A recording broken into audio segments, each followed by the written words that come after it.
Patuloy ang pakikipag-ugnayan ng kampo ni Vice President-elect Leni Robredo kay President-elect Rodrigo Duterte bago formal na umupo sa pwesto. At ayon sa tagapagsalita ni Robredo, may mga personalidad at kumpanya nang nagpayag ng interes na tumulong sa mga programa ng Vice Presidente. Plano rin naman ni Robredo na ilaan ang kanyang unang 100 araw sa pwesto sa pagkonsulta sa mga sektor na nais nitong tutukan. May report si Jervis Manahan.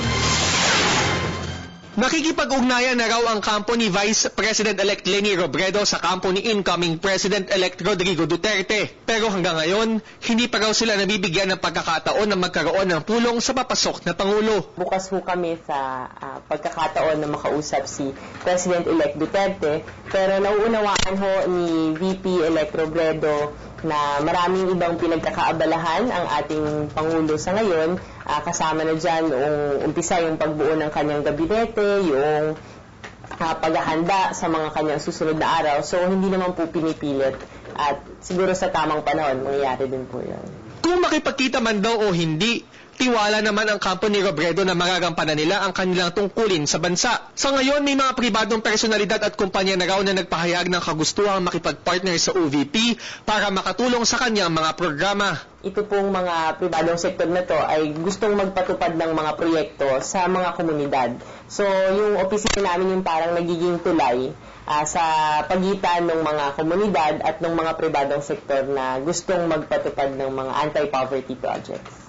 Asahan na raw na ilalaan ni Vice President-elect Leni Robredo ang unang 100 araw niya sa opisina sa konsultasyon sa mga sektor na gusto niyang tutukan, ang mga magsasaka, kababaihan at kabataan.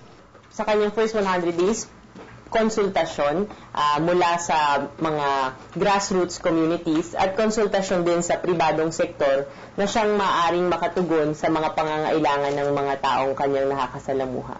Sa ngayon, patuloy daw ang paghahanda para sa inaugurasyon ni Robredo na isasagawa alas 9 ng umaga sa darating na Huwebes, June 30. Inimbitahan daw ang mga kapatid ni Pangulong Aquino pero hindi raw inaasahan na makakarating sila. Magiging simple lang din daw ang seremonya na dadaluhan ng 300 tao. Humigit kumulang 10 minuto daw ang magiging speech ni Vice President-elect Leni Robredo. Para sa Telebisyon ng Bayan, Jervis Manahan.